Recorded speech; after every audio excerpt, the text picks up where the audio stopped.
ஒளியையும் நிலை பெற்றென்னும் நித்தமும் ஒளிரும் சண்முகன் நீயும் தனியொளியும் குண்டலியாம் சிவகுகன் தினம் வருக.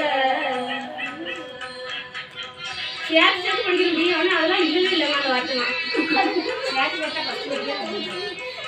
போட்டால் மணிமுடியாரும் நீரிடும் நெற்றியில் நீண்ட புருவமும் பன்னீர் கண்ணும் பவள செவ்வாயும் நன்னெறி நெற்றியில் நவமணி சுட்டியும் ஆறுமுகமும் அணிமுடியாரும் நீரிடும் நெற்றியில் நீண்ட புருவமும் பன்னீர் கண்ணும் பவள செவ்வாயும் நன்னெறி நெற்றியில் நவமணி சுட்டியும் ஈராறு செவியில் இலகு குண்டலமும் ஆலிரு விந்துயதழகிய மார்பில் கல்பூஷணமும் பதக்கமும் தரித்து நன்மணி பூண்ட நவரத்ன மாலையும் பொறி நூலும் முத்தணி மாறும்